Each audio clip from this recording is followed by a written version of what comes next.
16 दिसंबर 2012 को दिल्ली में हुए पैरामेडिकल छात्रा के साथ बलात्कार और हत्या मामले में दिल्ली उच्च न्यायालय ने दोषियों की फांसी की सजा को रखा बरकरार। अदालत ने निचली अदालत के फैसले पर मुहर लगाते हुए चारों दोषियों को नहीं दी कोई राहत।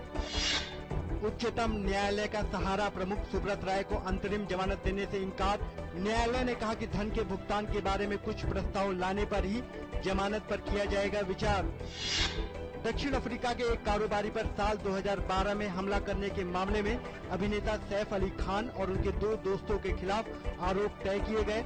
22 फरवरी 2012 की इस घटना में सैफ अली खान और उनके दोस्तों पर होटल में कारोबारी से मारपीट करने का लगा था आरोप। बीजू जनता दल ने लोकसभा और विधानसभा चुनाव के लिए उम्मीदवारों की पहली सूची जारी की। उम्मीदवारों में एक सिने स्टार और एक हॉकी खिलाड़ी भी शामिल। मुख्यमंत्री नवीन पटनायक गंजाम जिले में गृह क्षेत्र हिलजिली से चुनाव लड़ेंगे। सीबीआई ने नेशनल स्पॉट एक्सचेंज लिमिटेड घोटाला मामले में इसके मुंबई मुख्यालय सहित देश भर में 15 स्थान पर छापेमारी की। पीईसी द्वारा इसमें किए गए निवेश को लेकर ये छापे मारे गए। छापे के दौरान घोटाले से जुड़े 8 अधिकारियों के आवास पर तलाशी ली गई। अमेरिका में न्यूयॉर्क की एक अदालत ने भारतीय राजनयिक देवयानी खोबरागड़े के खिलाफ लगे आरोपों को किया खारिज। अदालत ने कहा कि देवयानी खोबरागड़े को राजनयिकों को मिलने वाले विशेष अधिकार हासिल थे, इस वजह से आरोपों को नकारा जाता है। देवयानी खोबरागड़े पर वीजा में धोखाधड़ी और अपनी घरेलू कर्मचारी की तनख्वाह को लेकर गलत बयानी के आरोपों पर अभियोग तय किया गया था।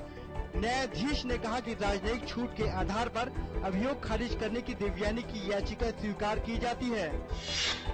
INS सिंधु रत्न दुर्घटना की जांच के लिए सुप्रीम कोर्ट में एक जनहित याचिका दायर की गई। याचिका में रक्षा मंत्रालय और नौसेना के मानकों के अनुरूप इस पनडुब्बी में बैटरी और अन्य सुरक्षा उपकरणों की जांच के अलावा दुर्घटना में मारे गए कर्मचारियों के परिजनों को मुआवजा दिए जाने का आग्रह किया गया है।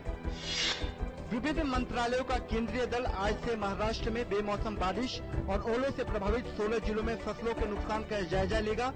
कृषि मंत्रालय में संयुक्त सचिव संजीव चोपड़ा के नेतृत्व में यह दल 2 दिन के दौरे के बाद उच्च स्तरीय समिति को रिपोर्ट सौंपेगा।